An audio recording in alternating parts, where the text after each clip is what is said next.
Okay, welcome everybody. We've got a fairly full house. That's wonderful to see.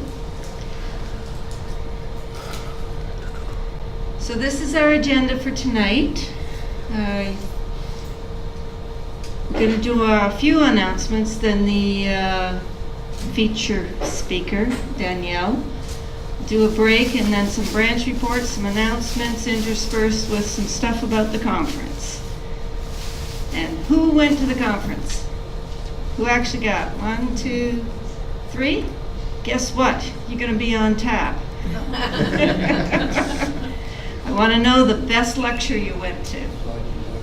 Just the marketplace. Well, I want to know the best vendor you saw then. Okay. So, as I said, welcome everyone. Is there anybody here who's a first-time attendee? Okay. Now, I'm going to ask you to stand up, and it's not to make you embarrassed. It's because, more often than not, sometimes you'll find a cousin in the audience. So when you stand up, what we want to know is your name and what surnames you're researching. And they don't have to be Durham surnames, okay? So I'm going to start on my far right. My name's Peggy Jackson. Okay. And I have a ton of surnames, but mainly it's Cooper, Burrows, Drone, and Peterson. Cooper, Burrows, Drone, and Peterson. Very good. And you, sir? Yeah, Ted Rundle. And, Oh, there's a name from the area. Rundle. That's true. And grandparents, so Hutchison's, Rose, Butt. Hutchinson's, Rose, Butt, Chapel. Okay. And by which I'm gathering, since you're prompting him, you're with him. I'm his sister. Okay.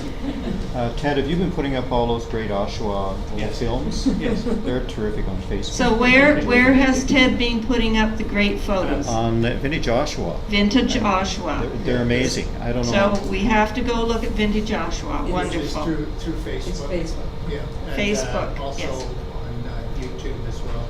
YouTube as well. Yeah. You have videos then? Yes, my grandfather took motion picture back in the early 1920s. 1920s Yeah. motion pictures. Awesome. Of Oshawa? Yes. Of Oshawa. There is one year, nothing to do with humans, but the one grandfather filmed from Lake Ontario all the way up to the Oshawa Golf Course, going along the Oshawa Creek in 1932. So like a walking tour? He walked up it, yeah. So he Okay. has footage of the buildings and everything going all the way up. That's on my YouTube channel. And Bob, you've seen it? It's fantastic. Yeah, Bob's seen it. I know he's Okay. commented a few times. Well, Great to welcome. see you here. Welcome. You're obviously a super historian. Okay, and Danielle? Hi everyone, I'm the speaker tonight. I'm not specifically researching my family, although my mom has started, but I am from Pickering, so relatively close. So my surnames are Manning, Bennett, and Thompson, Hayes. Manning, Bennett, Thompson, and Hayes. Very good. Now, this is our last meeting here. So starting in September, we're going to be at Northminster United Church. It's at the corner of Rossland and Simcoe Streets. But parking is a little scattered all around the neighborhood. So I thought I'd make you a nice little map. So you can see Northminster's right here. The actual buildings that show up as very faded images in Google Maps obviously are not going to show very well. But you can park, and I'm going to start with the red lot, which is right behind the church, just off Roslyn and the side street Carnegie. We're keeping that for people who actually have handicaps signs or stickers. There's only about 12. We'll be competing with Cub and Scout leaders, and so we're going to keep that for the people who really, really need it. At the back of the church, right smack dab at the edge of the parking lot, there is a lift for those who need it. Okay? There will be parking all along Carnegie Street, Jones Avenue, Hortop, and there's a tiny little plaza here, and behind it off Roslyn is a fairly large parking lot. And kitty corner across Simcoe Street, there's parking over in the public school. And we are free to use those at night. Not during the day so much, but at night. Okay? But I'd like to reiterate again, if you're going to park in that lot, you're going to have a handicap parking sign. Except for Ann and Dan. They're allowed in there because look at all the stuff they have to carry for us. So we'll let them park in the regular parking lot, no problem. I'd also like to mention that we're coming up very quickly, about 3 weeks, to our full day of learning. And we got donated a door prize at conference. I'm not telling you what it is either, but it's a pretty nice one. So, if you're registered, you'll have a chance at it. And, of course, they are kind of starting the renovation. They've ripped out the floor and the ceiling tiles, but we'll see how long it takes. And just very quickly, the next OGS webinar is this Thursday night, and it's about scanning with your camera and saving your photographs. Peter Crow. So, Steve had something to say. Well, because we had to downsize to get into the new place, we have some tables we would like to get rid of. They were donated to us by, I guess, City of Oshawa years ago, and we don't have room for them anymore, or at least not all of them. We have about a half a dozen tables to get rid of. They're about 6 feet long and 30 inches deep. They're probably similar to that size. Yeah, very similar to this Except size, wooden. folding legs, except they're wooden. The old wooden ones, some are scratched up pretty good, some aren't too bad. But if anybody's interested in one or two, come see me. May take a little bit to get because they're kind of buried at the church at the moment. They're behind all the filing cabinets in room number 5. Also, as I mentioned earlier, we have some books and a few other items at the back on the table there. You're welcome to look through them. If you see any you like, help yourself. We'd appreciate a donation. Most of the softcover ones aren't worth very much. Check the dates on them and stuff like that too to see how old they are if it's in a basic information type of book. And some of the hardcover ones should be worth a little bit more, but we're just asking for donations for them. And there's also an adding machine, but I honestly haven't plugged it in to try it out. It's been sitting at the office for several years, so it could be seized up. You might want to plug that in and try it out before you make an offer. But help yourself there. Okay. And I'll ask Nick to come up and tell us about this one. Okay, this is online. This is the One World, One Family Conference that we held in Oshawa last year. It's being held in Brampton, and there's quite a few speakers. You've spoke there before. And so there'll be a lot of different, if you go online, you can see all the speakers and all the topics and everything like that. But it's a very reasonable price in that, and best to, I think by July 2nd or something, you're supposed to, for the cheaper price. So Probably that includes lunch too, I guess, right? That A glass includes of lunch and my smiling face will be there. And I Worth the have price of admission or one not? flyer you can kind of look at and use your cell phone and take a photograph if you want to. Okay. And at this point, I'd like to introduce Danielle Manning. Joyce, did you have anything to say? No? Okay. I'll let Danielle give us any highlights of her experience, if she wishes. If not, straight into the talk. Okay.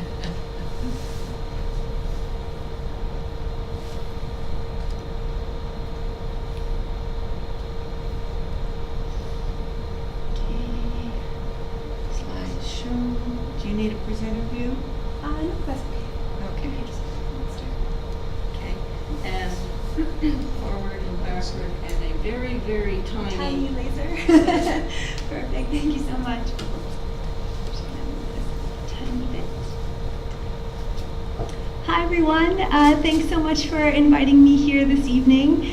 So just to give you a little bit of background about myself, I work in outreach at the Archives of Ontario. I've been there for a little over 5 years now. I started as an archivist. And I have a Master of Information degree from the University of Toronto and also a Master's in Art History from the University of Western Ontario. So it's my pleasure to be able to speak with you tonight about the Archives of Ontario and provide you with a little bit of information about who we are and what we do. And I'm happy to take any questions that you have throughout the presentation, and also I'll leave some time at the end for a bit more discussion. So, before I get into the background information about the archives, I just wanted to ask, how many of you, when you think of an archives, think of something that looks a little bit like this picture here on the left? Yeah, most of you. This is actually our storage facility, our offsite storage, where we keep about 90% of our holdings at the archives. How many of you think of something that looks a little bit more like this picture on the right? That's mine at home. Yeah, I think we've all been there. But for both of these images, it really shows archives as a sort of static record storage, whether it's a formal facility like the one we have, or whether it's the records that you keep at home. But what I really hope to show through this presentation is we're not just about storing records. For us, the value of our collections really lies in how people are using them. So hopefully at the end of this presentation, you'll feel a lot more comfortable with some of the resources we have, some of the collections you can access to help you with your family history research. So, the Archives of Ontario, it was actually founded back in 1903, so we've been around for over 100 years now. And we've had a number of locations throughout our history. Most of them have been downtown Toronto, in and around Queen's Park area. But in 2009, we moved into our current facility, which is a purpose-built building on the campus of York University in Toronto. So the bottom photo shows the exterior of our building, and the top photo shows our lovely reading room. It's very bright, very spacious, and this is where you can come to access the different collections that we have. So in today's presentation, I'm going to share with you some of the resources and the services that we offer, and I'll also give you a little bit of guidance in how you can navigate the Archives of Ontario's website, which is ontario.ca/archives. It's actually written right at the bottom of all the slides here. So the Archives of Ontario is actually the largest provincial archives in Canada. And our mission is to collect, preserve, and to make available records that are related to Ontario's history. So we have in our collections government records. These are records produced by Ontario's different government ministries that reflect their various decisions, functions, activities. And then we also have what we call our private records. So these are donations that are sent to us by individuals like yourselves who may have records of provincial significance in your own collections. And the private records also include the records of Ontario businesses and organizations. So for example, one of our largest collections of business records are those of the Timothy Eaton Company, the department store that operated throughout much of the late 19th century and 20th century in Ontario. The oldest record in our collection, because people are often interested to know, is actually a land record from 1522. It's from our Oliver Mowat family farm. Oliver Mowat was, of course, former Premier of Ontario, and the record relates to land that was sold in Scotland relating to one of his ancestors, Magnus Mowat. The collection that we have is incredibly large. We recently calculated that we have about 150,000 meters of textual records, so written documents. If you stacked all of that paper from floor to ceiling, you'd have about 271 CN Towers worth of paper. The collection also includes about 6.5 million photographs, over 37,000 hours of film and audio recordings, as well as around 100,000 maps and more than 317,000 architectural plans. We also have a growing number of digital records in the collection, about 7 terabytes at the moment, and that includes born digital records, so records produced in digital format, as well as things that we're digitizing from our collections to make available to the public. We also have, in addition to our archival holdings, the Government of Ontario's art collection, which is about 2,700 works of art. These are located across Ontario, and I actually brought on the table there a brochure that talks about those different public art locations. And a lot of the work as well is borrowed by government officials to display in their offices and their boardrooms. And also we have a library collection. This is around 84,000 published materials, typically things that complement what we have on the archival side. So for example, in the library we have published books about the Eaton's Company and the Eaton's family, which would complement their business records that we hold in our archival collections. As I was saying, our mission is to collect, preserve, and promote the history of Ontario, and you'll get a sense of that through the different collections that I'll be talking about this evening. To start, I just wanted to give you a little bit of information about what you can find if you actually come to our building on York University's campus. So, the first point of contact is, of course, our reception desk. This is where you can pick up a researcher card, and I'll talk a little bit more about how you can register as a researcher in a moment, but you can pick up your cards here at the reception desk. You can also pick up any reproduction orders that you request. So we are able to provide copies of archival items in our collections. You can, of course, pick them up here on site, or we can either mail them to you or send them to you digitally, depending on what you request. Yes, question? How long does the card last? Number of days, months? The cards do not expire, so you can be a researcher for life. And it's also free to register as a researcher with us as well. Our building also has this client lounge space. So this is where you can eat your lunch and you can store your belongings while you're doing your research in our reading room space safely in these lockers here. There are a number of restaurants and places to eat around the campus as well, so you can bring any food back and eat it here in this space. Again, our reading room, it's named after the very first archivist of Ontario, Alexander Fraser. And all of those different record formats that I mentioned to you earlier are available to you on site in this space. We also always have 2 reference archivists in this room who can help you with your research, who can point you to different collections that might be of use and help you to navigate our databases. So you don't need to make an appointment with them in advance. You can just come in and speak with them when you're here in our space. The reading room also has a special area devoted to viewing records on microfilm. This is our microfilm rotunda here. And we have about 50,000 reels of microfilm stored in cabinets just outside of this space. What's great about the microfilm is it's all self-serve. So I was mentioning earlier that most of our collections are stored off-site. Well, the microfilm, you can actually just come in and use it. You don't need to request it in advance. With the other records that we have in our collections, it's a good idea to give us at least a few days notice if you're coming in to do your research, because sometimes it takes a little while for records to either acclimatize from cool or cold storage, or just for them to be transferred from our offsite storage facility to the reading room.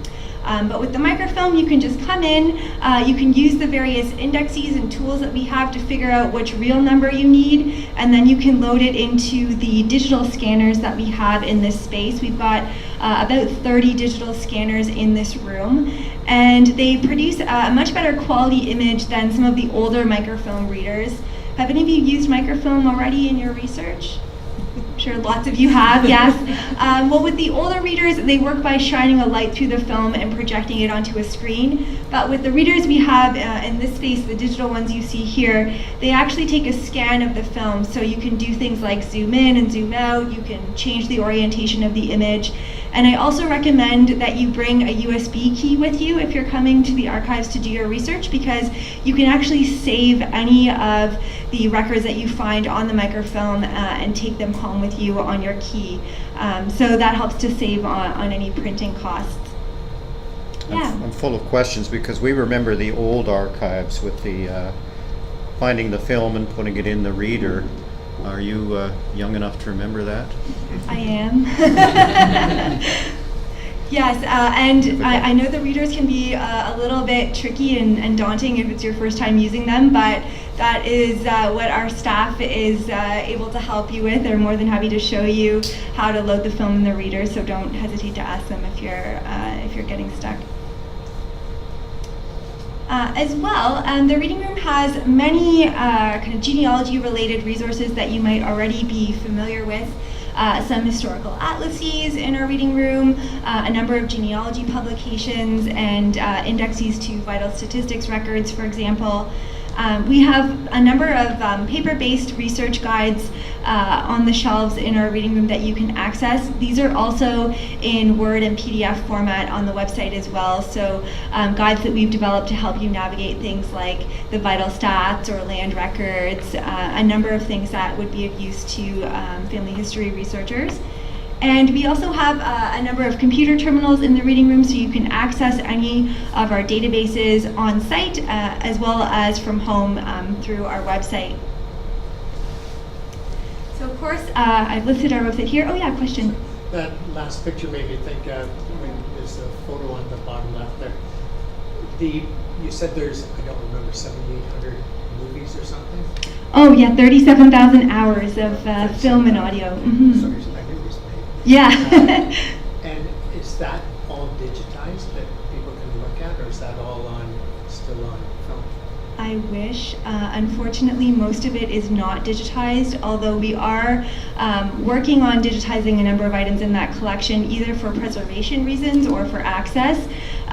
For a number of the films, we do have copies on reference DVD in the reading room, and we have special viewing rooms that you can go in to view any of those records that have been digitized.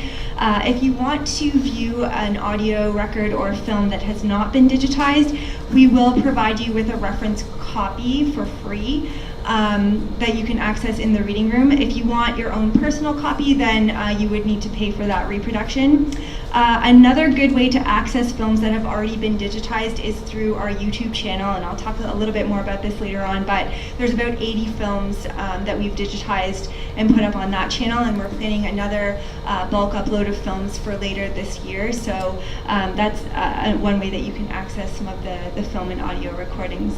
But for things that we digitize, of course, we have a huge number of records in our collection, and our digitization team is pretty small. It's only around 6 staff.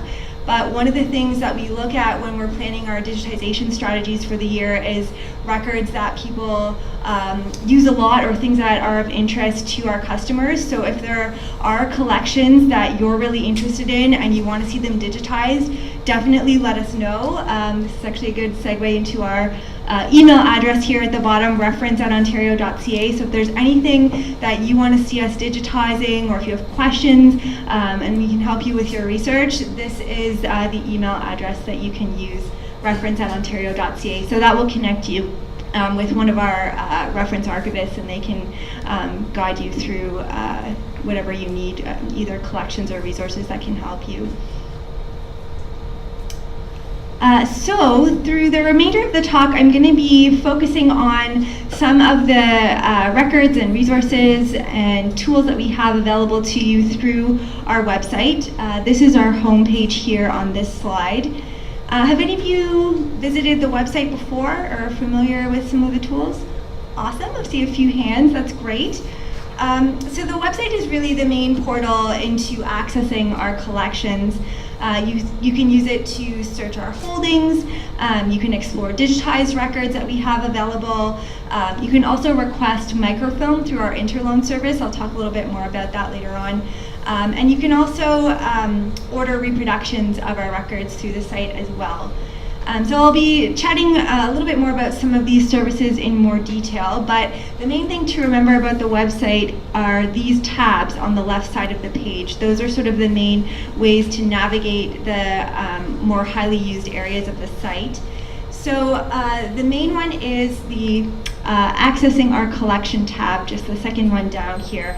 And that provides you with a link to all of our databases, which I'll go through in more detail in a moment, as well as our research guides and tools that we've digitized. They're also available through that tab as well. If you are planning to come visit us in person, a really good place to begin is this tab here at the top, Prepare for Your Visit. This is where you'll find a link to our reading room hours.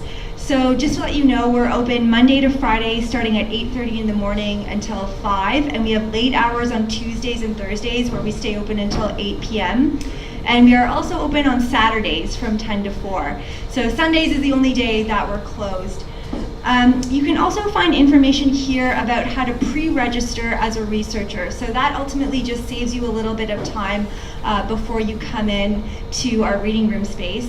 It allows us to collect your name and your contact information in advance, and then when you come to the archives, you'll just need to visit our reception desk, show them a piece of government ID, like a driver's license, and then they'll give you one of our researcher cards. So again, those cards don't expire, and it's free to do this registration. So the researcher cards, they give you access to the reading room, and they also allow you to request records from our website that you can find in our archives descriptive database, and I'll go over that database in more detail. But basically, the database will indicate which box you need to request. Send an email to reference@ontario.ca, or you can call us to request that material, and we can make sure it's available to you when you come to our reading room. If you cannot come to visit us in person, a great place to start is the Start Your Research from Home tab, also on the top of the web page here. So from this page, you can see a link to all the databases as well. You can also access some of the research guides and tools through this tab, and you can identify and borrow microfilmed records from here as well. And lastly, we also provide a link to other archives websites. So for example, if you have family ancestors based in other provinces, we provide links to those provincial archive sites through the Start Your Research from Home tab as well. And the homepage, I mentioned YouTube really briefly, but we also provide links to all of our social media platforms from the homepage, and I'll talk a little bit more about those towards the end of the presentation. So we're on YouTube, Twitter, Flickr, which is a photo sharing platform, and of course Facebook as well. So further further down the homepage, we have another section which is called At Center Stage. And this is really useful if you want to see some information about events that we're involved in, new updates, and different service announcements as well. So this one, for example, just had our announcement about being open for Doors Open Toronto. We provided tours of our building that day. So things like that are what's in the At Center Stage part of the homepage. Next, I wanted to focus a little bit on some of the family history resources and tools that we provide. These can be found mainly through the Tracing Your Family History tab, which is just, again, on the left side of the homepage. How many of you are just starting off your genealogy research? Anyone? Oh, you're all seasoned experts for the most part. That's great. If you know of anyone who's just starting off or is interested in genealogy, from this page we do provide a little bit of tips and tricks on starting your genealogy through this Getting Started link at the bottom of this page. So again, things like reviewing the collections you have at home, starting with what you know and working back into the past. And of course, I highly recommend that you make note of any reference codes. These are codes that we apply to our collections, any microfilm numbers from your research, because of course you might want to go back and check on things further down the line. Next, I wanted to focus on the records related to family history, again, through this Tracing Your Family History tab on the homepage. And I'll just go through a number of these that are some of our most popular sources for genealogy information. So of course, vital statistics. These are definitely some of the most popular genealogy-related records that we hold at the archives. So these are vital statistics, birth, marriage, and death registrations that we've collected for well over 2 centuries now. We currently have microfilmed registrations for marriages from around 1801 up until 1932, births from 1869 to 1917, and deaths from 1869 to 1942. And select years for these have also been digitized and are now available through Family Search, familysearch.org, their website, as well as through ancestry.ca. And we've now been working to, rather than microfilm these records, we are working to have them digitized. So we've been in partnership with ancestry.ca to make some of the more recently released years accessible, and they recently released 1936 marriage registrations and 1946 death registrations through their website. And not sure if this is already common knowledge for most of you, but we provide free access to Ancestry through the computer terminals that are in our reading room. And you can also access the site for free at local public libraries across Ontario. Another series of records that we hold that are popular for genealogy are the estate files. And we have these dating from around 1793 all the way through to 1975. Of course, the wills are the most commonly accessed records in the estate files, and they can provide some really important information about family relationships and the distribution of property. Land records as well can be very useful for family history research, and the land records that we hold fall into 2 main categories. So we have our Crown land records. These are property that's owned by the Crown, and they document the history of the property until it was granted or sold by the Crown. And then we have our land registry records. So these are records that document the history of the property after it was granted or sold by the Crown. And some key resources for the land registry records are, of course, the Ontario Land Records Index, as well as the land patents and land petitions. And land petitions, for those who may not know, can be really helpful sources for family history information. Oftentimes when people were petitioning the Crown for land, they would indicate their family situation. They would say things like, I'm a farmer with a wife and 12 kids living in whatever township. And so that kind of information can be really, really useful. And as I was saying earlier, we do provide research guides and some indexes and tools for you to navigate all of these collections. You can either download them in Word and PDF format from the website, or they are available in print format if you're researching in our reading room. We have a number of other resources that are of use for genealogy as well. Too many to list here, but I'll just give you some of the highlights. Of course, passenger lists.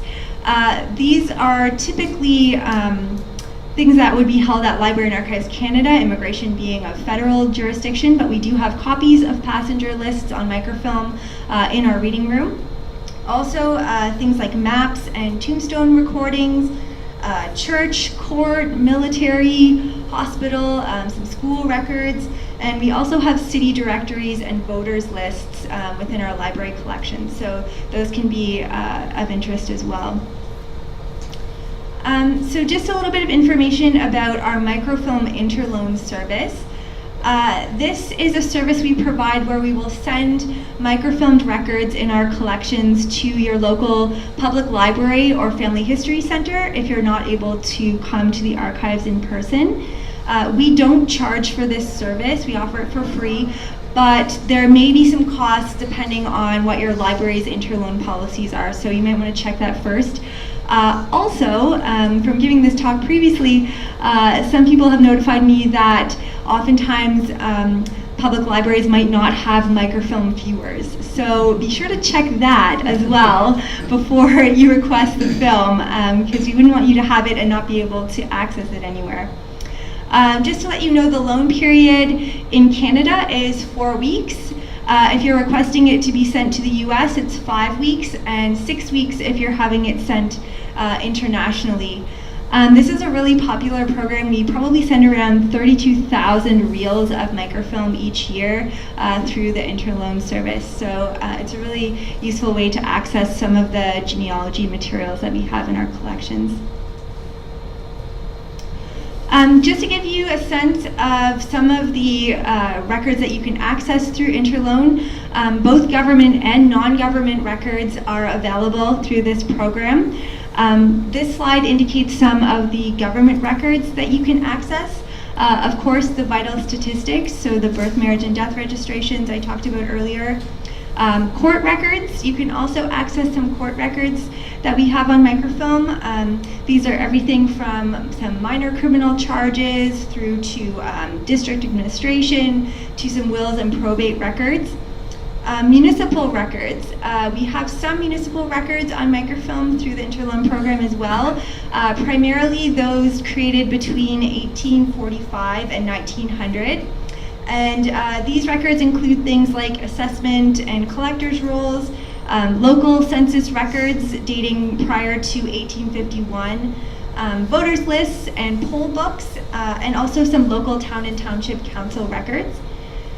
Crown land records are again available through interloan, as well as some immigration records. Now, I mentioned before, immigration is under federal jurisdiction, so these are records where the originals are held at Library and Archives Canada, but we do have some provincially governed records related to immigration. These are the surviving records of the immigration branch of the Ontario Department of Agriculture and Public Works. Those records date from 1869 to 1973. And then we also have the records of the successor agency, which is the Ontario Department of Immigration, which operated between 1873 and 1901. As well, you can find some education records through interloan. These are mostly annual school staffing and financial reports, as well as some funding-related records for teachers' pensions. And lastly, indexes to company charters can be found through interloan as well. These are indexes that document the charters of incorporations that were issued to Ontario companies between 1868 and 1971. The company records can be some of our more challenging records to navigate, so if you do have any questions about that, our reference archivists are really very helpful in this area, and they can help you to navigate the indexes to those. Yeah, question. Can I just ask about the education records? Yeah. My grandmother was a teacher up in Kenora at one point. Do you include Kenora? Sometimes all that stuff goes to Manitoba. We have some records, but with this collection in particular, it depends on what you're looking for. A lot of schools will have their own archives, so it just depends on the situation. But if you are trying to navigate that collection, I would recommend emailing our reference archivist, reference@ontario.ca. They can provide you with some more information about specifically what's included there. Yeah. And this is by no means an exhaustive list. I just highlighted some of the collections that are usually heavily accessed by people doing family history. I think there was a question at the back. Yeah. What about coroner's inquest records? We do have some of those as well. I don't believe they're accessible through Interloan. I could be wrong about that, but we definitely have them in our collections, and you could access them through the reading room for sure. Do you know how far back they go? I don't. I'm looking for 1858. I know they go back to the 1800s, but I don't know specifically the years. But again, if you emailed us, we could let you know before you come in. Also, just wanted to highlight some of the non-government records that you can find through Interloan. The first being cemetery transcriptions. These are, of course, a systematic survey of the wording and the location of tombstones and different memorials within specific cemeteries across Ontario. The transcriptions were actually done by the Ontario Genealogical Society, and I believe they were completed up to around December of 2000.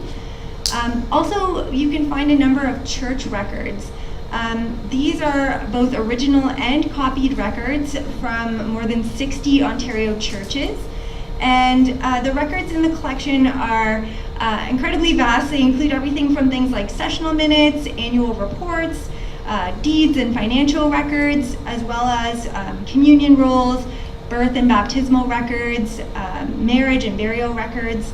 And also the collection has some newspaper clippings included in it as well. Genealogies are something else that you can access. These are pertaining to specific families, and back in the Archives of Ontario's early years, we actually collected genealogies. We haven't done that in many, many years, but potentially some of these family histories could be of interest to you. Also, historical county atlases. You can find print copies of these in our reading room, but these are mostly atlases of Southern Ontario that were published primarily in the late 1870s, so those have been microfilmed. You can request those through Interloan, as well as multicultural newspapers. These are separate from our regular collection of Ontario newspapers. Those, unfortunately, are not available through Interloan, but you can access the regular newspaper records through our reading room. We have them on microfilm as well, with an index that will indicate to you the run for that particular paper and what years we have available. With the multicultural newspapers, it's about 100 newspapers that were published by various cultural communities across Ontario. They date from around 1930 through to 1987. And of course, we have a number of other private fonds. These are collections, basically, of individual donors that have been sent to us.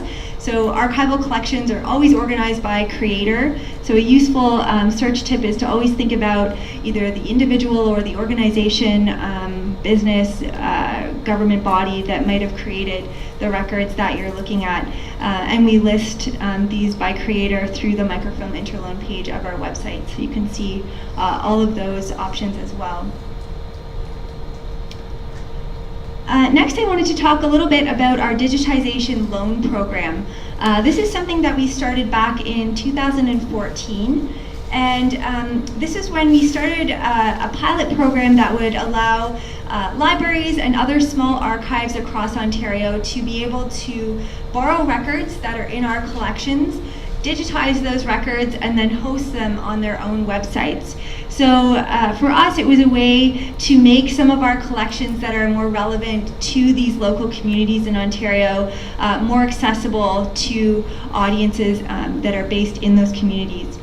So a few of the recent partnerships that we've engaged in are listed here. One is our partnership with the Alvin County Archives with the digitization of our Thomas Talbot phone. This was a loan that consisted of 45 highly detailed large format plans that document land distribution in the town of London and 30 townships and 6 counties throughout the southwestern part of Ontario. This is land in which Thomas Talbot controlled the allocation, and they date from around the early to the mid 1800s. The plans include personal land settlement information and the names of grantees, the dates of occupation that are penciled in by Talbot on the individual lots. And this can be really useful in helping researchers to understand the history of this land and the way it was used and divided over time. We also did a partnership with 2 libraries, Kawartha Lakes Public Library and Bracebridge Public Library, to digitize some of the local newspapers in our collections. This is something that we want to do a little bit more of with local public libraries, because we do have a number of newspaper records in our holdings that relate to specific communities. But we digitized, in this case, a selection of mastheads from late 19th century and early 20th century newspapers that relate to the Kawartha Lakes area and Bracebridge areas. And lastly, one of the really interesting digitization loans that we've done was with the University of Guelph. They have a wonderful project which was developed by them recently called the Rural Diaries Archive. And this is hosted on their website. It showcases over 130 Ontario diarists dating from around 1800 all the way to 1960. And in addition to providing access to these historic diaries, what's also great about the site is that they've encouraged people to transcribe the diary entries.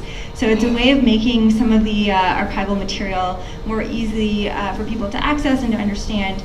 So we actually contributed 2 diaries from our collections to this project. One was the diary of John Ferguson from Peel County. He kept a diary of his work on his family's farm starting in 1868. And the other was the diary of a man named James Cameron. He was a 30-year-old bachelor living on an island in Lake St. Francis in Glengarry County in 1854.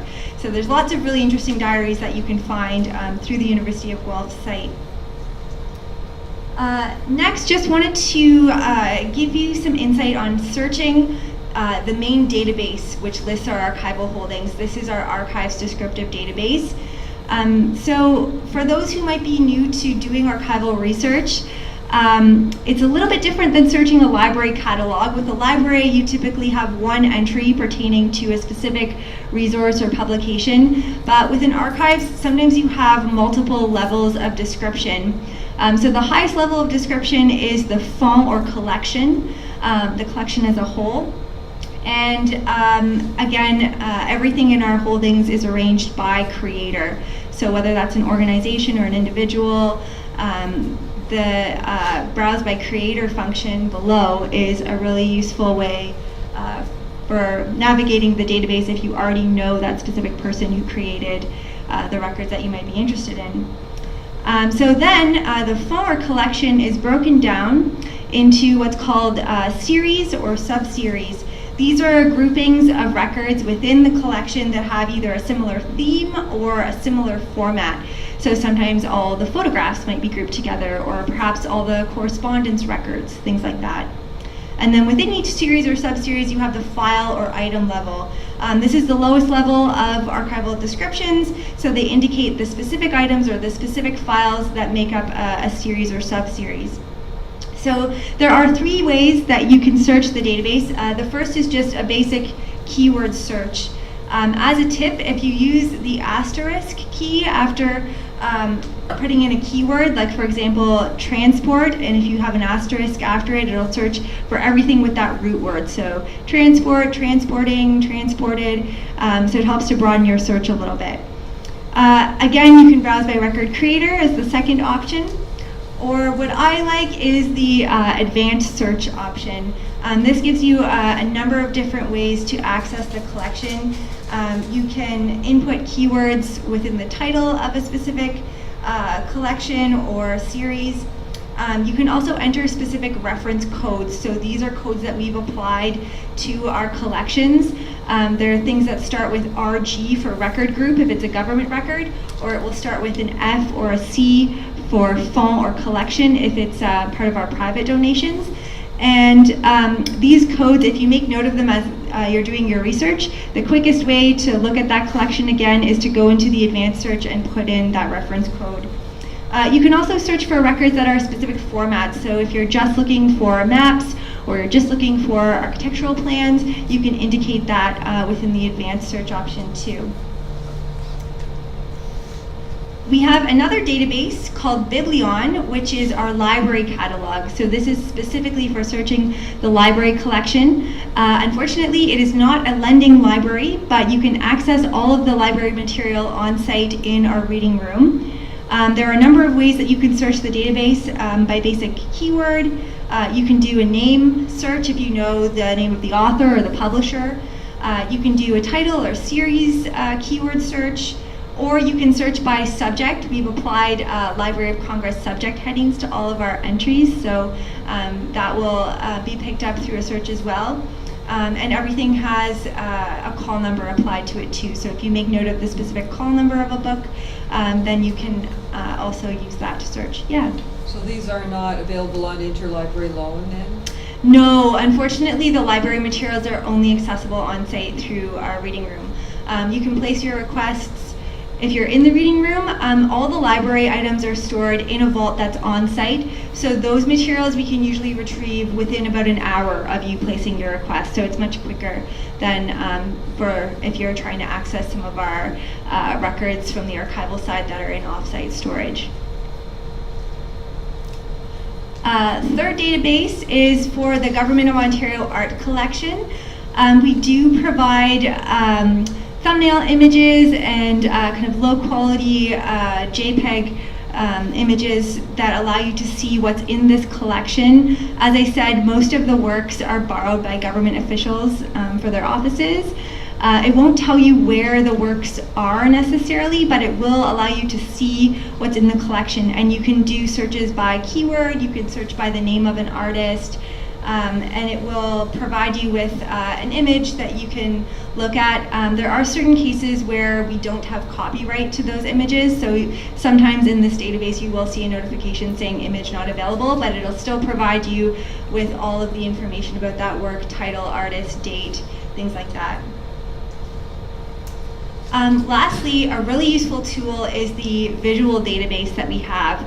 This has about 40,000 digitized images from the collection. It's largely photographs, but also some maps, some architectural drawings, and other documentary art is included here as well. Similar to with the art collection database, if you do a search, you'll see a little thumbnail image that you can click on to enlarge, and this is just an example of what you'll see. This is actually a fire insurance plan of Oshawa from 1884. And you'll notice there's the descriptive information beneath. This digital image number is the number that we apply to all of the items that end up in this database. So if you are doing your research, this information is really useful to record because that allows you to quickly search and find this image again. And also if you want to request a reproduction of anything that you find in this database, that image number is what our archivists would need to be able to bring that image up again for you and know what you're talking about. Yeah. So now an image like this, this was made 100 years ago, so it's the map is not copyright, I'm presuming, by now. So if I, for instance, wanted to write a book and wanted to put this image in my book, is the archives going to charge me for doing that? No, anything that's in the public domain, you wouldn't need to pay for any copyright or things like that. We don't always own copyright to some of the materials here, so it's a good idea to double check with us. If you want to publish anything though, we do request that you fill out a form that's provided through our website, which is request for permission to publish, exhibit, or broadcast any materials, just so we can be sure that you're accrediting the archives still for that source of information, and we can provide you with tips on how to credit archival materials if you need assistance with that too. That Yeah. includes social media as well, even like a Facebook site. Yeah, for social media, usually we love it if people tag our channels as a way of crediting us. But with any items that you find through our social media channels and share, we've already watermarked just the bottom edge of them, which has our logo, the Ontario logo, and also we've tried to provide this digital image number where we have it, so that if people wanted to know some more information about the collection that image was part of, they could then go back to our visual database, search it, and you'll notice there's a link here at the bottom. And that actually takes you back to the collection within our archives descriptive database, so it'll show you some more information about that particular collection that this image was from if you wanted to find other related images, say, for example. So yeah, with social media, we don't really have like hard and fast rules on citing, but we do love if you tag our channels, yeah.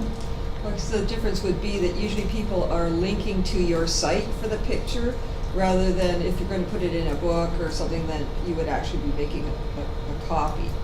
Yeah, So- but we wouldn't charge for that. It's more just a matter of properly crediting the source, yeah. Thank you.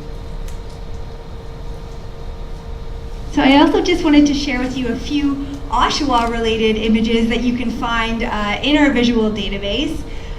So this photo here shows the Regent Theatre back in 1947. It was located at 50 King Street East in Oshawa, and it is still around today. Construction of this theater began in March of 1919, and it officially opened to the public back in 1921. It was designed by a man named J. McNee Jeffrey, who was known for designing a number of theaters across Canada.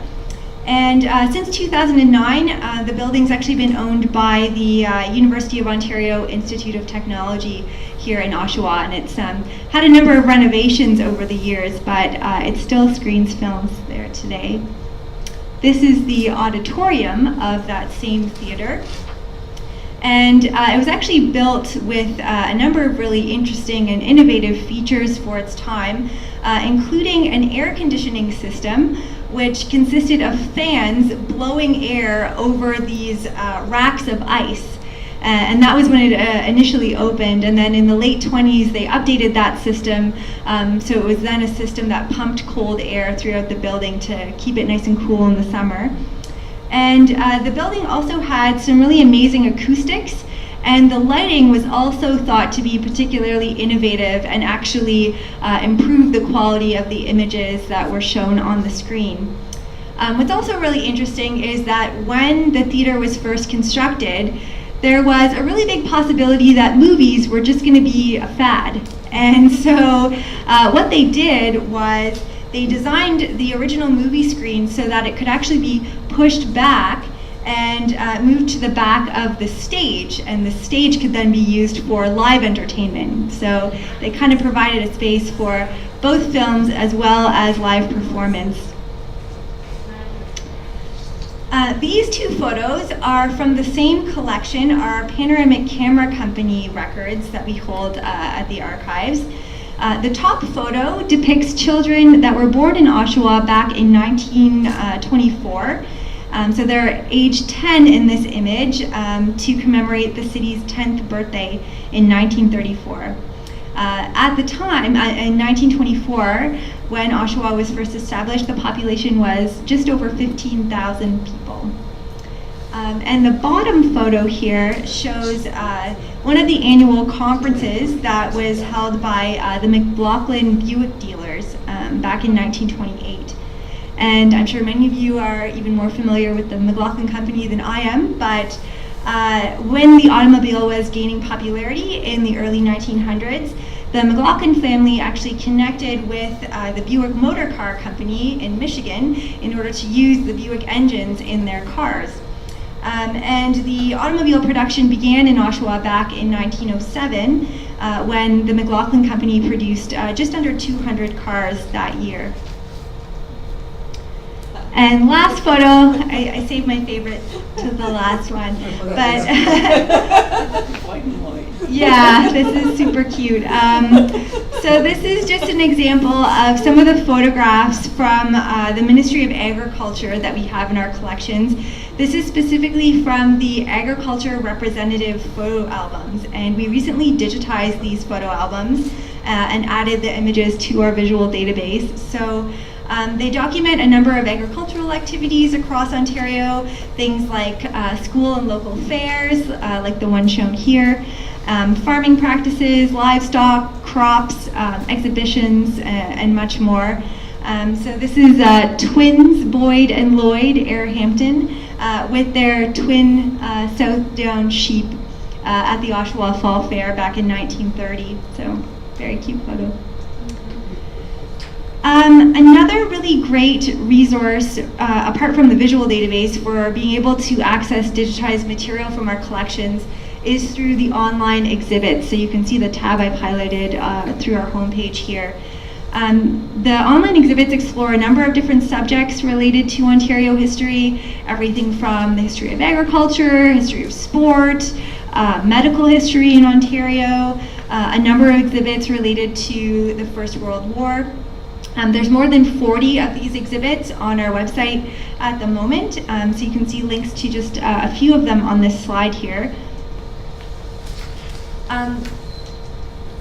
Sorry, question? Yeah.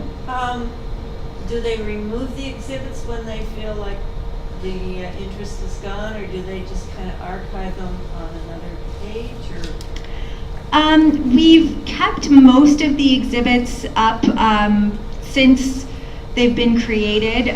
Some of them are as old as around 2006, but only the ones that we've been able to kind of migrate to our current website have been kept. So there are maybe about 10 exhibits or so that we've since taken down, just because we haven't been able to update them yet. But for the most part, once we create an online exhibit, it stays permanently up there. So we're always looking for people to, provide us with comments and insights on these. If you do see anything that needs to be updated, we want to keep them as relevant as we can, so definitely let us know. We have had people comment with additional information that they've discovered that might be useful for us to add to these, things like that. So they are sort of always a little bit of a work in progress, but typically once we create them, they live on our website for forever. This is one of our most recent online exhibits about Centennial Ontario, which we actually created last year for the Ontario 150 and Canada 150 commemorations that were going on. It's part of our wider Family Ties exhibit program. So Family Ties Ontario Turns 150 is the major on-site exhibit that we have on display at the archives right now. Of course, we launched it for last year, but we actually have it up until September of this year. So if you do pay us a visit, I encourage you to check out that exhibit. It's really amazing. Looks at 4 families from around the time of Confederation, as well as government initiatives for 1967. So in relation to that on-site exhibit, we also developed 2 online exhibits. One is about the family of George Brown, and then there's this one all about 1967 in Ontario. What's interesting about this exhibit and why I wanted to highlight it is you'll notice we have a specific section called The Globe and Mail's 1967, and we recently received a donation of 2 million photographs from the Globe and Mail. And as you can imagine, they're taking a little while for us to process and be able to make publicly available. But if you want a sneak peek at some of the photographs from that collection, you can find them here in this online exhibit. So we will make very public announcement when that collection has been fully processed and available to the public, but for now, this provides you with a little bit of insight into that wonderful collection. Also, just wanted to highlight really quickly our educational programming. We provide on-site workshops for students all the way from grade 3 to 12. Does anyone either work as a teacher or know a teacher? A couple of you. I won't spend too long on this, but I do want to emphasize that all the workshops that we run are linked to the Ontario curriculum, and we also provide online research guides and lesson plans for teachers to be able to access. So these are really, really useful. They all come with primary source records that we've reproduced from the collections for teachers to use with their students, and marking rubrics, things like that. We do a lot of educational programming in this space, our classroom, shown here. It's also a space that we use for different events that we're running at the archives. You can certainly book it if you want to hold any of your meetings there. We open it up to the public. It's free to use. It holds about 60 people in total. And we also link a lot of the workshops that we run in this space to our on-site exhibit. So this is the on-site exhibit, Family Ties, that I mentioned. This is the brown section shown in this photo here, and just at the bottom, a photograph of some of the genealogy related events that we've held in this space. For the most part, you can find out about those events through our social media channels, and also through the At Center Stage section of our website. And just to end, the last thing I want to talk about is, of course, our social media channels. I already mentioned YouTube. We were actually one of the first archives in North America to launch a YouTube channel. We've had it since 2007, but around that time, we were mostly using it to be able to create our own videos and share them. We have some really interesting videos about our move to our current facility, if you're interested in that. But now we've also been using it as an access tool. So as I said, there's about 80 films from the collection that we've digitized and put up on YouTube. Flickr is another really useful source for digitized photographs from the collection. That's the logo there. It's a photo sharing site, so we've created albums. Many of these relate to the Ontario curriculum, so they are a really useful resource for teachers and students as well. But also we have some more fun albums, like ones about animals in Ontario, and of course, actually connected to animals. Our next major on-site exhibit is going to launch in December this year, and it's going to explore the history of animals in our collections and in Ontario, so you can stay tuned for that. And we will have an online exhibit that complements that exhibit as well. Lastly, Twitter and Facebook. At Archives Ontario is our English handle, and at Archives ON is our French handle for both the Twitter channel that we have and our Facebook page. So I encourage you to connect with us through these channels. It's a really great way to get access to some digitized content, learn about some of the resources and services that we provide, and also different events that we're either running at the archives or things that we're participating in. So. Thank you so much. These are some of our outreach services at the end, but many of you will already know about some of these. Speakers Bureau, like what I'm giving tonight. Orientation sessions are another useful thing that I wanted to mention really quickly. These are offered by our customer service archivists. So if you want some more detailed information about how to search our databases, email us. Again, reference@ontario.ca. if you want a little bit of a tutorial on searching the Archives Descriptive Database and some of the other databases I mentioned tonight. We only offer them to groups though, so I believe groups of at least 5 or more. Same thing goes for the tours. I run our tour program, so if you're interested in coming to the archives and you want a tour of our building, come talk to me afterwards. Again, for groups of 5 or more, I can run tours, and if you're an individual who's interested, I'm happy to have you join an existing tour that might be happening, so let me know. And lastly, the traveling exhibits. These are banners that look like this. We offer traveling exhibits on a number of subjects related to Ontario's history. These can be borrowed free of charge by different organizations and groups across Ontario. So we try to promote where those are displayed through our social media channels as well. And now I will open the floor to any questions from you. Thanks, everyone.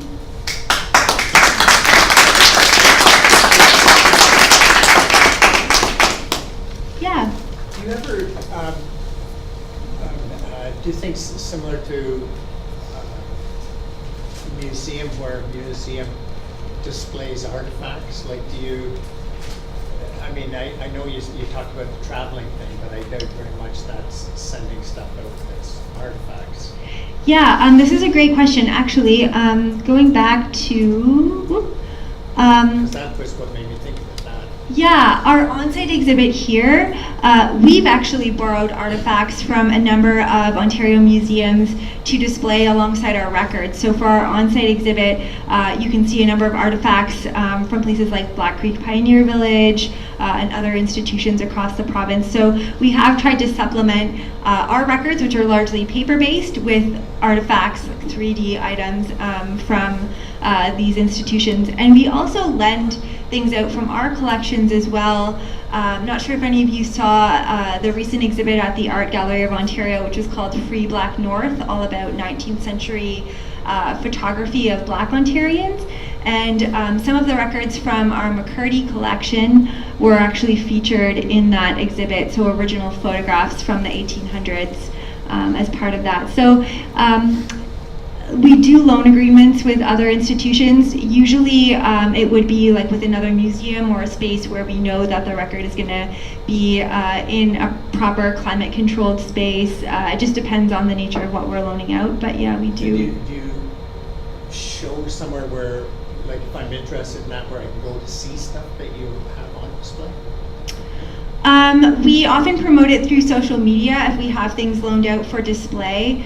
Recently, one of the really interesting things we've been doing is we have in our collections Treaty 9, so the treaty that was negotiated with the Indigenous communities in and around James Bay area and the both provincial as well as the federal government.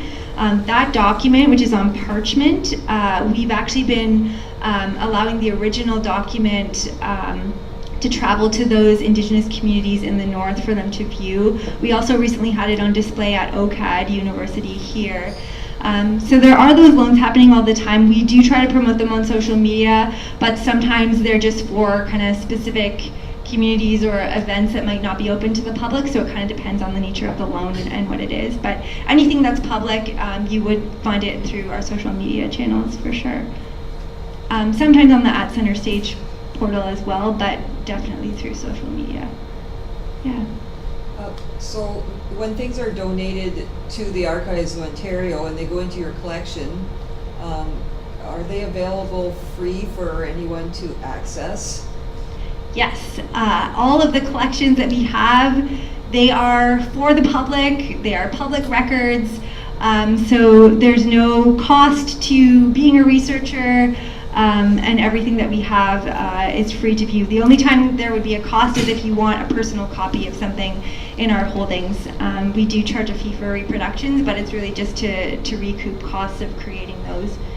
Yeah. So we've had the experience of donating things to local archives, which then after that, if we wanted to see them again, we'd have to pay, right?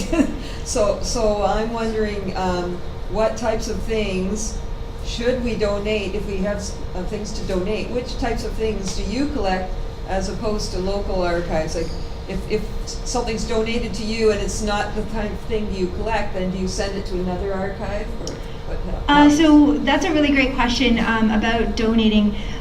So for us, primarily what we look for is records that have provincial significance. So they're not just records that document the history of a specific community. They would have a more province-wide focus. That said, we have wonderful relationships with archives across Ontario, across Canada, and all over the world. So if we have a donor come to us with a collection and we think, hey, this might be a lot better suited to, say, like City of Toronto archives, we would refer the donor to that institution. So we always try to make sure that collections end up at the repository that's most appropriate, that makes sense for the people that would want to access that material. Yeah. Do you ever get donated a collection that has privacy restrictions on it? Yes. The private donations that we have, most of those restrictions are actually because of things the donor has imposed. So they might have negotiated as part of that donation agreement, I don't want these records to be seen by the public for 20 years, say. So those restrictions vary.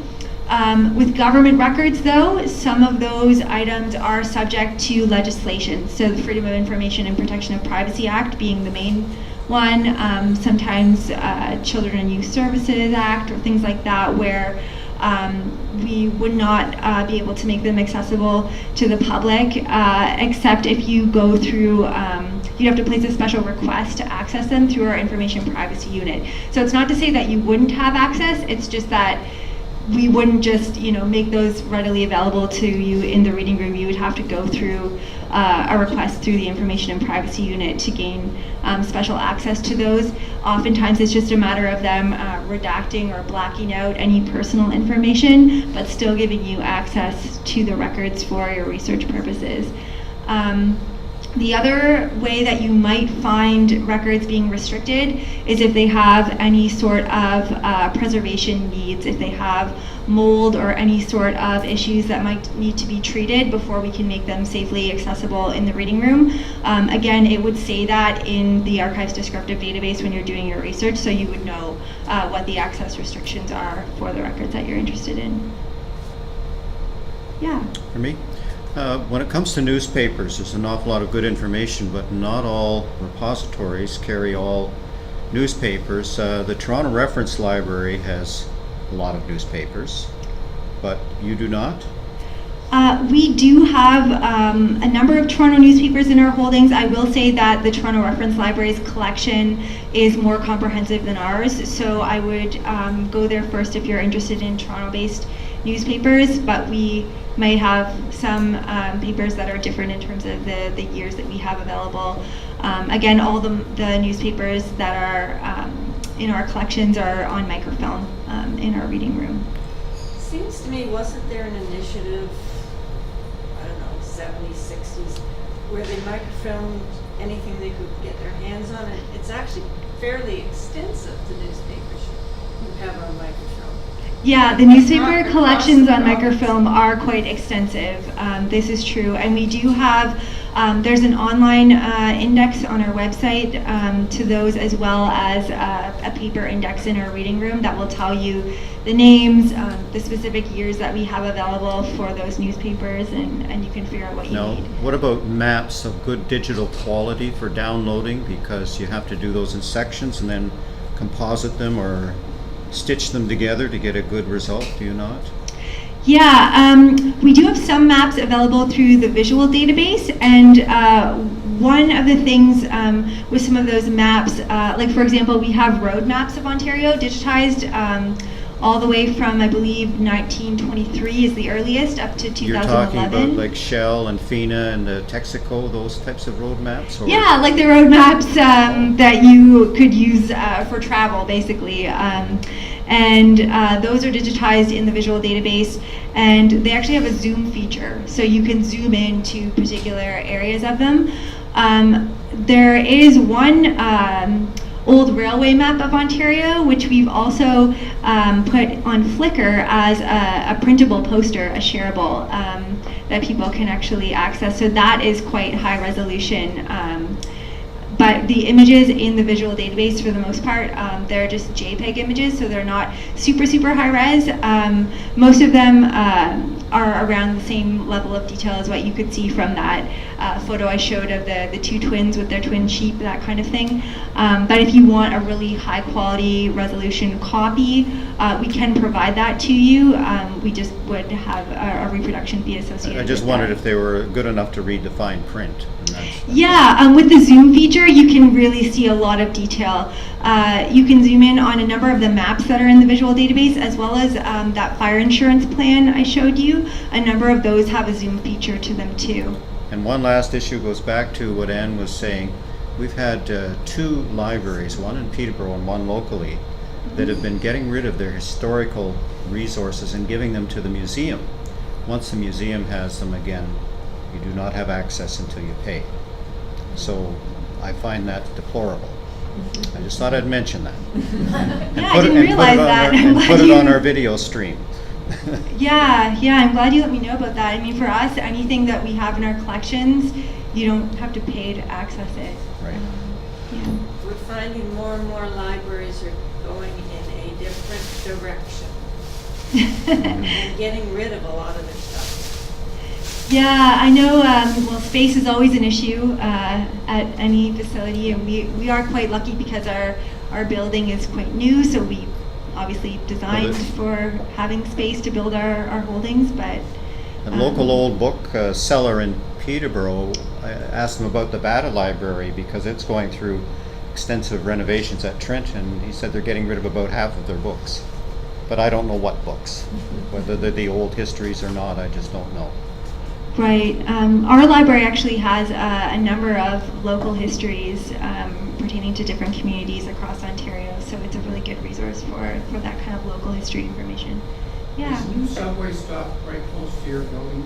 Yes, thank you for reminding me. The York University subway station is like a 30-second walk from the station to our building. So it's very, very close. It's much easier to get to us if you are coming from downtown now.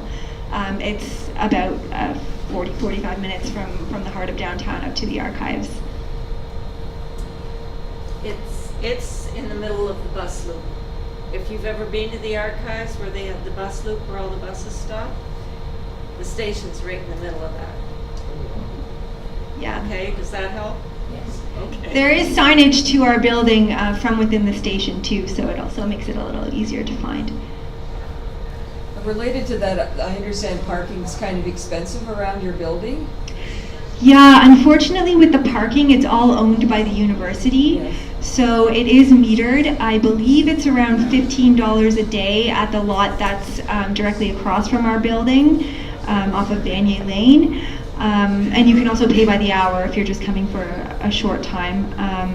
But yeah, it is owned by the university and not by the archives, so we are unfortunately not able to have any control over the cost of the parking. But even if you're not coming from Toronto, if you can get to a subway station somewhere and park for much less, and then the subway was at $3 or something. Yeah, that is a good option. The Pioneer Village station, I believe, has public parking there. I'm not sure how much it costs, but probably it is less than what you would pay on campus. So that's an option too if you want to park at the station and then take the subway just one stop south to York University Station. And if you're over 65, the GO train's half price. Also good to know. I'm gonna cut it off there or we'll miss our break. Yes, and feel free to please take the promotional items that I brought. There's a regular information brochure called Thrill of Discovery. I also brought our Digging for Roots brochure, which is tailored to doing genealogy research at the archives, as well as some fun things, buttons, postcards, bookmarks. And if you're interested as well, there's a brochure about the public art locations in Ontario and another booklet related to our educational programming. So please take those. So thank you very much. Thank you. That was wonderful. Thank you, everyone. We'll do a 15-minute coffee break. Sorry, break. No coffee. Juice break. Water and juice break. And cookies.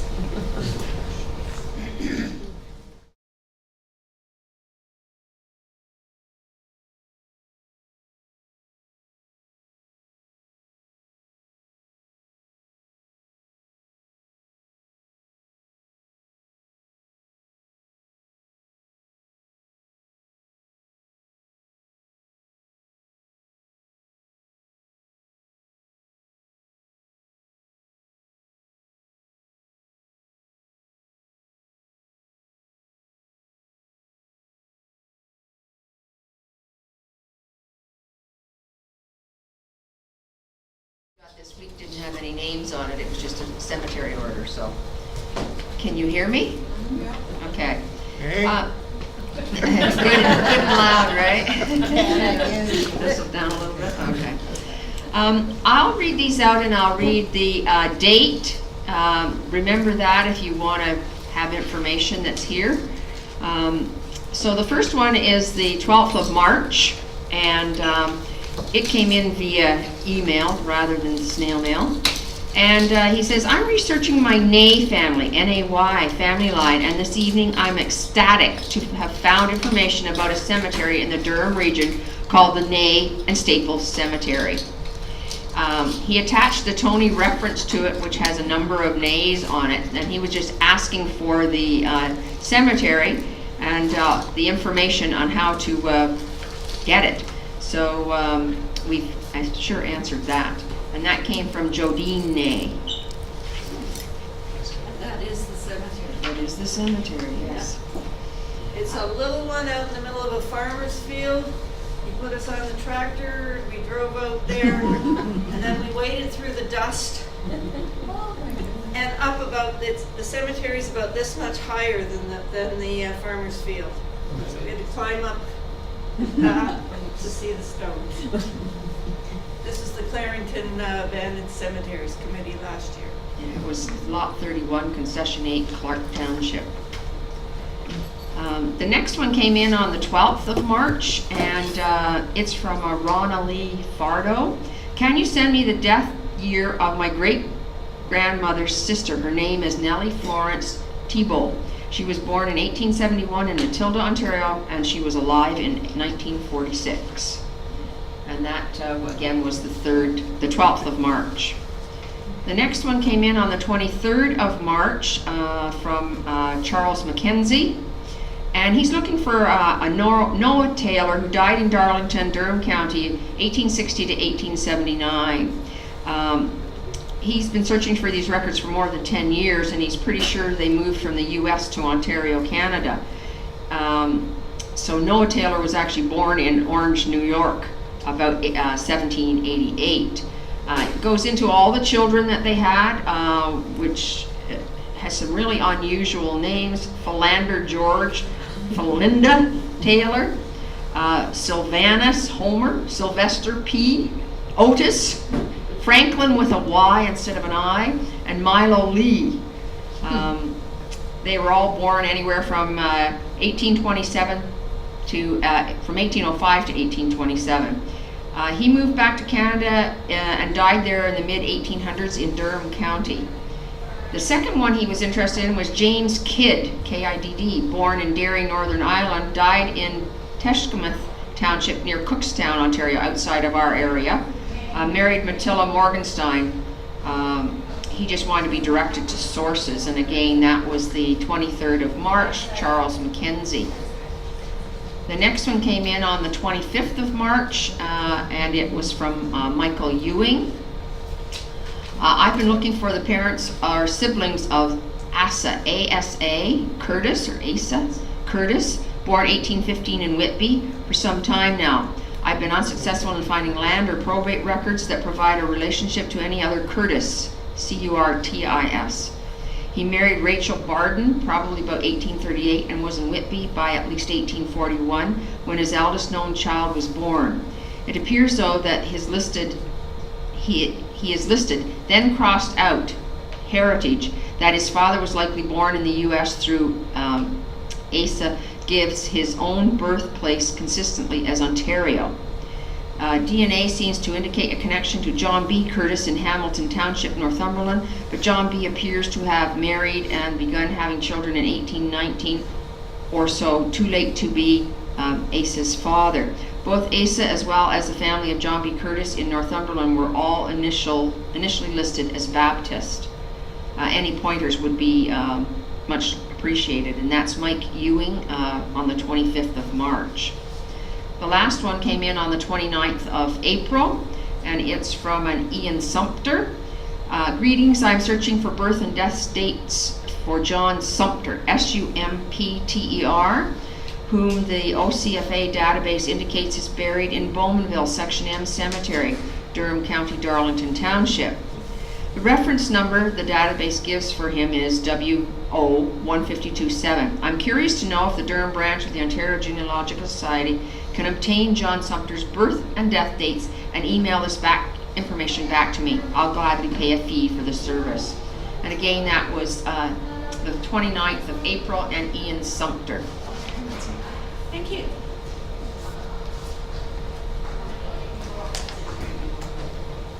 Okay, I'd just like to note that we still need a recording secretary. Our notes from our last two executive meetings are perhaps a little less professionally done, shall I say.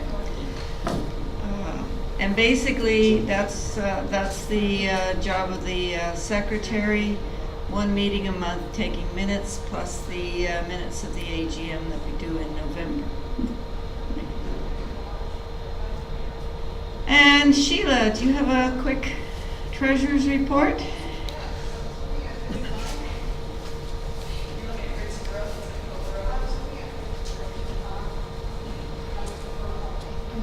Okay. So up until today, the balance of the account is $3,648.28. So that includes withdrawals of $1,142 and deposit of $141.77. Want to talk about conference while you're here? While I'm here? Gee. Okay. Get closer. Get closer. So while I was at conference, I think one of the most interesting speakers was Linda Cora, and she talked about the Irish immigrant's tale. So, you know, I don't even know how my Irish immigrants got here, never mind read their diary. So this diary was donated, and it's now in the Kingston Penitentiary Museum. But it's about the Julian family from Dublin, and he was a magistrate, and because he tried very hard to do his job right, there was lots of threats, and he was afraid of harm to his family, and so they decided to leave Ireland and go to Upper Canada. So in June of 1834, he and his wife and his sons and small daughter, the oldest daughter stayed there, she was already married, and they had, somewhere here, 3,100 pounds of luggage. And That's 1.5 tons. I mean, it's just amazing. And so he obviously had to pay for that. He paid for 3 berths, which, like everyone else was down in the bottom of the ship. But every day he would write, and, like he knew he went down with the other people, and they were trying to keep busy on board, and so he wrote about, the people that died and what happened, and, everybody was in tears listening to this diary. The first 10 days, they got on the ship, and there was a storm, and it went to one side, then it was back to the other side, back to the other side. For 10 days, they never went anywhere, just back and forth. So from June, that's when they left. 7 weeks later, they saw the Northern Lights, which was exciting. They saw another ship that they could, sort of say hello to, and I think they gave them some bread. That was really exciting. But I mean, the captain had his difficulties. He forgot one of the instruments that told the longitude. So he did ask that other ship, I guess, where am I? Oh, that sounds real crude. It's just incredible. And I guess they were going to go aground, and he wanted the anchor out, but it was buried under all the luggage. So they had to move all the luggage to drop the anchor anyways, they got out of that. And it was August the 10th when they got to Grossmorn. So a long voyage. And they had just got there. The captain should have, I don't know, you were supposed to raise a flag to say that you were there and whether anybody was sick and that. He didn't do it right on time, so they got delayed. And by the time the doctor came to check them, Mr. Julian's wife was sick. And, long story short, he put out all the luggage. They had to put out all the luggage and clean the boat. He put it out in low tide. The tide came in, so they lost their 3,100 pounds of luggage. And his wife died. The youngest girl did come out of the hospital on Ferguson, but then he had to make his way. He left the daughter in Montreal with someone. He left his son somewhere else. He got a job in Kingston. One son in New York, and it was just, he wrote until August 1837. That's when the Diaries stopped. And then they did research to find out where all the children went to and where they married. It was very incredible. Oh, wow. Very nice. Sounds like there wasn't a lot of planning on the part of the captain, was there?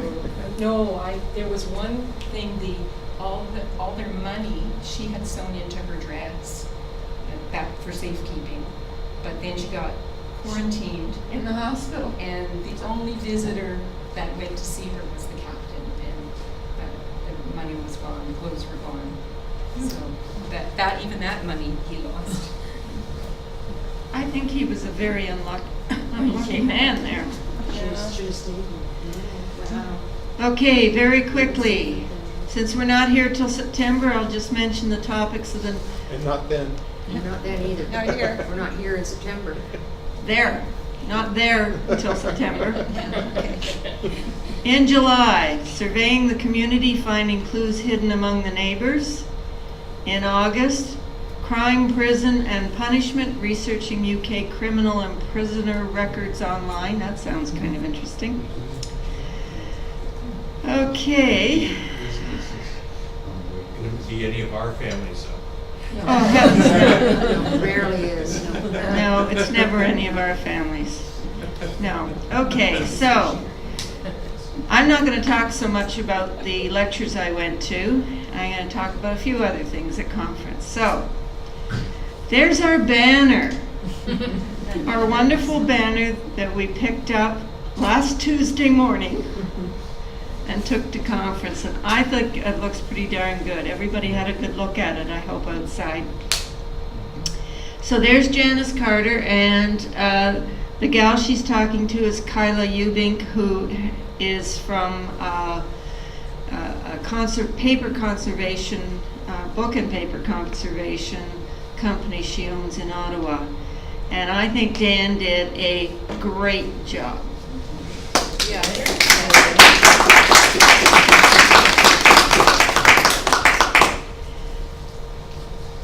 So one of the vendors who was right next door to us was the Canadian Friends Historical Society, or Association, I forget which it was. And they gave me some news that I didn't know. Apparently the town of Ajax has actually purchased this building. It is the historic 1867 Orthodox Quaker Meeting House. It's in Pickering Village at the corner of Highway 2 and Mill Street. It was also used by the, it's the Masons, but I've forgotten the actual name it was called. And so it is a co-purpose building. Both of them are going to be in there. One is a historical center, and the Masons are still going to be using it too, I understand. And they're currently renovating it. This picture is off actually off Google Maps. So it must be a fairly new picture. And the Canadian Historical Friends Association is hopeful that it will be available to them to hold their annual general meeting, which is on the 22nd of the 9th month. Not the 9th, 22nd of 9th month, as I was told. That's the Quaker way, which is September. So if anyone's interested in that, Google Canadian Friends Historical Association. And we went to the annual general meeting, and there's a few names up there that may be recognizable. Stephen and Laurie Wood, Brian Winter, who was a longtime member, and Alan Richards has been one of our members for a while. And I went up to get their 40-year pins because none of them were there, and I got told I couldn't have them. Because when asked, those people said they didn't want them presented at the meeting. They said they were to be mailed to them. So they wouldn't give them to me. Well, I got mine 2 years ago. Well, they got your name up there again this year. You may get another pin.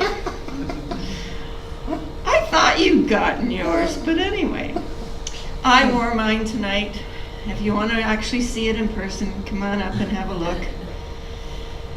And Citation of Recognition Award, they gave out 3 this year, and one was to our longtime member, Janice Carter. And I don't know if everybody here quite realizes how much Janice has done for our branch over the years. She was one of the founding members. She's been the chair. She's been, I don't know what else she's been over the years. Steve, you could probably tell me more than I can. Yeah. Librarian, I think, for a few years. Yeah. Conference Places committee. of worship. Yeah, she was on the conference committee. She was treasurer when I took the role. Yeah, okay. Treasurer. I did a year at that before she did. Places of worship. Places of worship, that's right. She's been chair of Kawartha branch and done a whole bunch of stuff for them as well. She's been corporate secretary of the OGS board. She's been their special projects coordinator. She's been a regional secretary. I don't think there's hardly very much that she hasn't been over the years, except maybe OGS president. I'm one up on her.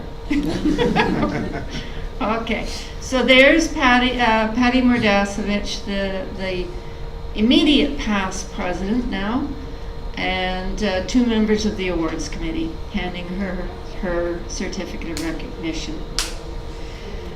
And I was going to tell you about these 2 lectures I went to in far less detail than I had planned on. I went to a lecture on the Friday with Mags Golden, who is a genealogist who lives in Ottawa.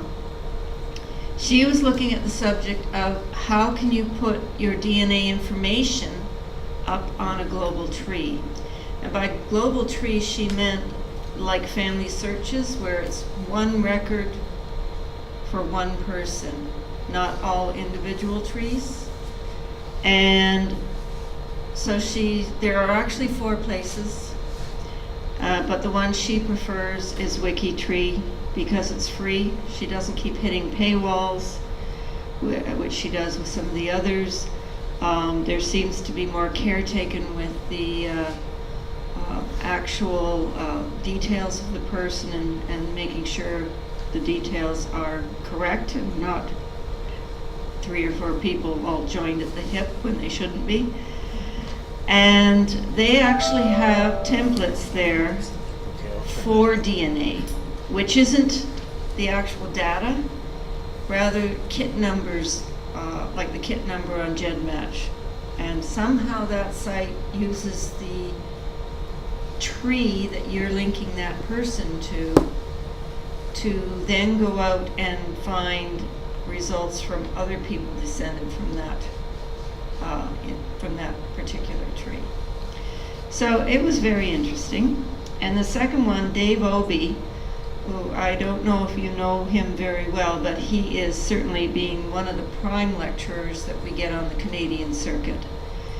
And he gave us a lot of information about Canadiana.org. It is a subscription website. It's very hard to search. And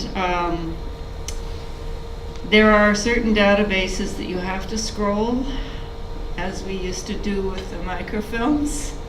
You do it with the images.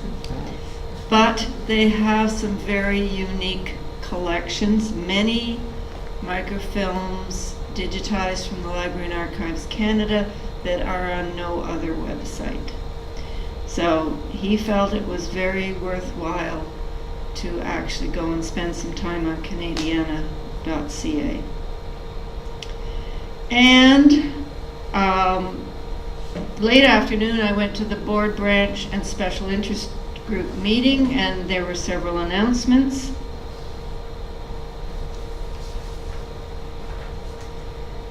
So OGS has teamed up with two genealogists who have actually happened to be travel agents, and they've put together a package on Research and Roots Tech 2019. Now, if you've never been to Roots Tech, it is an incredible adventure. Literally have, I think, 30,000 people that come to that conference. And you need to go at least once in your lifetime. Let's put it that way. It is incredible. And the vendor hall, I mean, you could tuck the OGS vendor hall in the corner by the bathroom. So it is huge. They aren't actually including the Roots Tech registration in the tour because there's too much personal information and preferences that you have to fill out yourself. But they are arranging this group tour, so many people like to go with group tours, and presumably they're arranging a fairly good price. So I have some brochures up here. If you are interested, please grab one.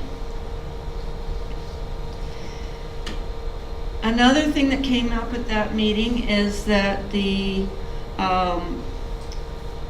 fella, Mark Olson, who is the Genealogy Community Ambassador for Family Tree Maker Software, he actually has a speaking arrangement at the Befisco conference, which I just received a whole bunch of brochures for the Befisco conference. That's the British Isles Family History Society of Greater Ottawa. And is, I think you can consider it a close partner in crime with the Ottawa branch, because they do share a lot of members and they do a lot of things together. Mark has proposed a tour of OGS branches. He has to speak in Befisco on September 28th. He's crossing from the US in Detroit, likely about a week earlier, and he's wanting to know how many branches would like him to speak in that 7 days. So it was put to us at this particular meeting that we should either indicate interest or not. So I'm asking you right now, would we be interested in a 1-hour lecture about Family Tree Maker? We would have to arrange a location, and it may be that we'll have to actually combine with maybe Kawartha branch or something like that. But otherwise, I mean, the lecture itself is free. We do not have to pay him. So all those who would be interested in hearing about Family Tree Maker. That's the one that's associated with Ancestry, isn't it? Used to be. They sold it off. Okay. But it's the same. But it's still It's- sync. Yeah, it's the same Still thing. sync. It's called the Okay. 2017, is it? Version? Pardon? The version? Yeah, 2017? Okay. Yeah, I think it's about that. I'm not a family tree maker user, so I haven't kept up with the latest versions. I think they lost me about 2007.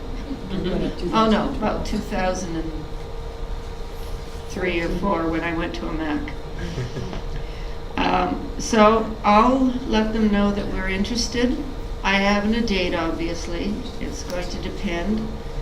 I'm expecting us to be midweek, depending. I think there was a lot of interest from the southwestern Ontario branches. Well, Tuesdays seem to be good for us. Well, yeah, but I mean, if he, But that would be our, the last Tuesday would be our executive. Oh. so we want it Wednesday, right? Okay, gotcha. Okay. So I'll let them know. Thank you for the input. Okay, that was an interesting one. Okay. Let me go back to the Befisco. So it is in Ottawa, Center Point Drive in Ottawa.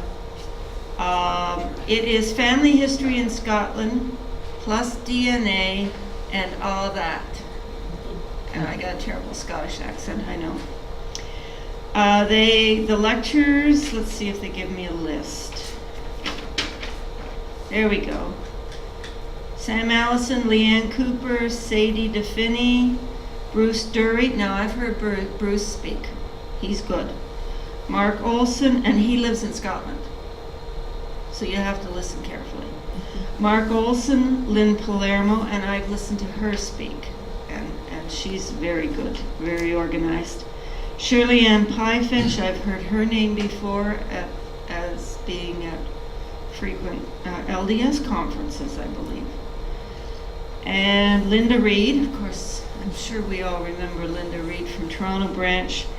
She administers probably something like 30 or 35 kits for her family, most of which she purchased herself.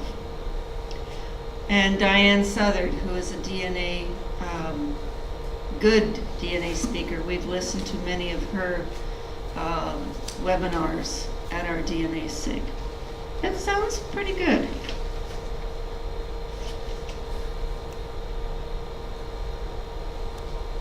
If you pay before the 17th of August, as a non-member, it's $140 for the weekend. Okay, so it's 28th to 30th of September. And we have brochures up here. I'll be on the ship going through the Panama Canal at that point, so I won't be there. So the 4th of September at 7:30 p.m. we'll at the Northminster United Church. We have Cheryl Levy, who is a PLCGS, speaking about using census clues to build a blended family. Actually, it wasn't so much as building it as teasing it out. Okay. October, we have Ted Barris, and Ted's a wonderful speaker. The World War II Dam Busters Unit. 6th of November, Brian Davies is a local author, and his topic is A Boy from Botwood. And the 4th of December is our usual Bring Back Brag and the Christmas Treats Potluck, which is always wonderful. The DNA Special Interest Group is 2 weeks tonight at 7 p.m. up at the Oshawa Family History Center, courtesy of Nick Post. And that's it. And I'm only 10 minutes over. Okay. Can you flip back the slides for a second? I remember the date. I went the day after last year. Oh, you did? Yes. We wondered I where... did. Nick was still there. We wondered where you were, Bob. Yeah, I went the day after. I said Tuesday in all my stuff. You weren't paying attention. Yeah. Okay. And there we go. It's down in the basement. They call it the lower meeting hall, lower church hall. And it's a huge room, but we're only going to put out about four rows, so you'll have to sit at the front. Too bad. And we'll be glad to see you there. Thank you. If the office happens to be open, we'll mention it on our website. We'll try and have it open ahead of the meeting so you can see the office. Yes. But it all depends if it gets ready or not. Yes, we don't know when the office will be ready, but that is kind of the plan. We'll let everybody know on the website, the blog, the Facebook group. So keep checking. We really hope we'll be able to show you more than a waterlogged room. Okay, Joan. Did they tell you when and where next year's conference will be? I had to leave to go to a memorial service on Sunday afternoon. My understanding it's London. And it's later in June, 22nd. 22nd of June? Oh my goodness. I think so, somewhere around there. Oh my. It's on Facebook. OGS Facebook. Oh, okay. Thanks, Rose. It's on the OGS Facebook. Nancy, you might want to mention who the memorial was for, because for anybody that's been doing research for a long time, they might know him from his books. Bill Britnell bought me my first OGS membership in 1971 for a Christmas present for me. He's my third or fourth or fifth cousin. I forget what. And he was a meticulous researcher in the time before the internet. He used the Ontario Archives when it was on, what's it called, King's Crescent there in front of the our legislature building. A couple of tiny rooms in an old building. So even before, what is it, Grosvenor Street? Even before that.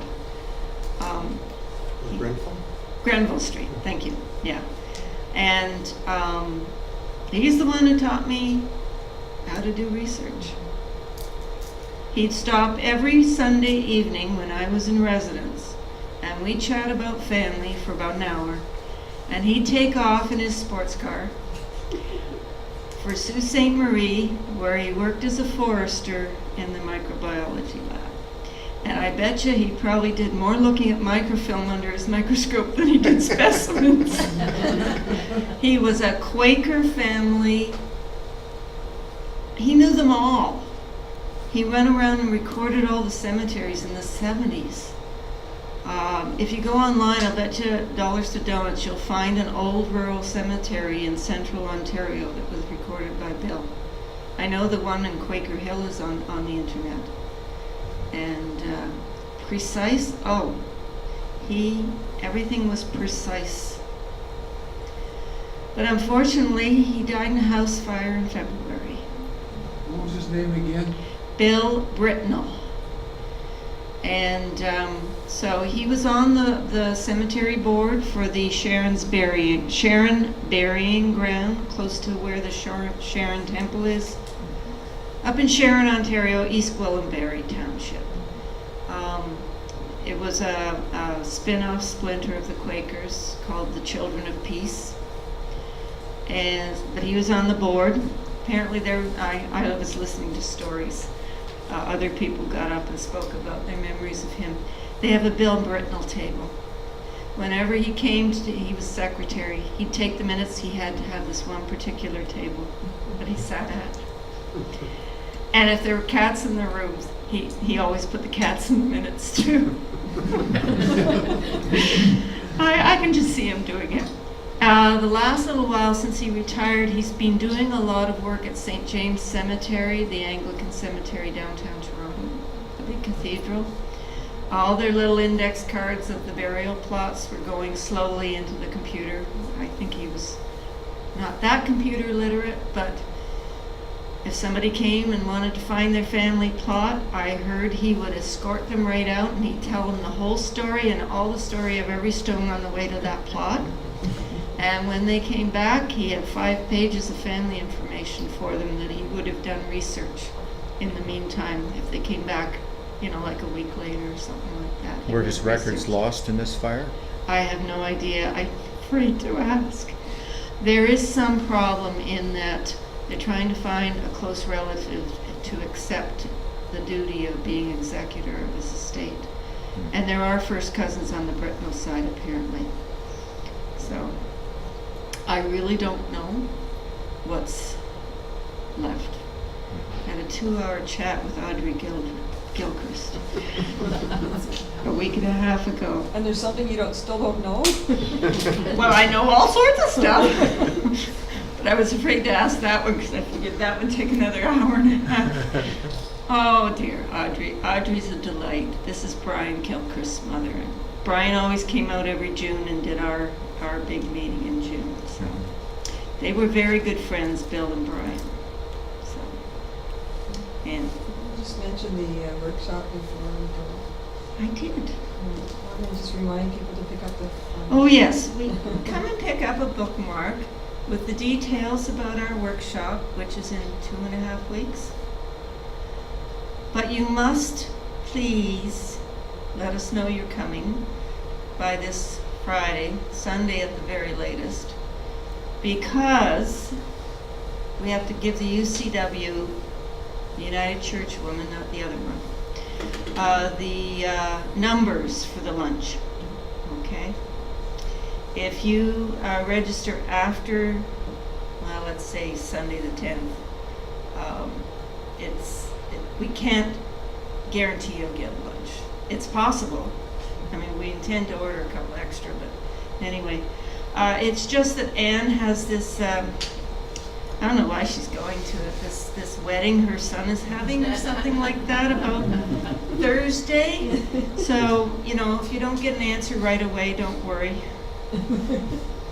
As long as you send us an email that you intend to register by Sunday, then we can get you in. Anne, are you taking money tonight? Just to Oh, well, prompt. yes, I will take money as long as it is accompanied by a piece of paper with someone's name on it and an email address or something. Okay. So, Yes. because if people just hand me money, I think, I'll get home and I think, where'd this come from? Dan must have given me this. Yeah. Okay, so up here, what have I got? I've got the poster, the bookmarks, that's the workshop. We've updated our brochure, that's the next thing over. The FISCO conference is the one out after that. The Research and Roots Tech 2019 brochures after that. I've never had this much information handed out to your guys at any other meeting. But you're welcome to come up here, please, and grab what you need. Thank you. Thank you.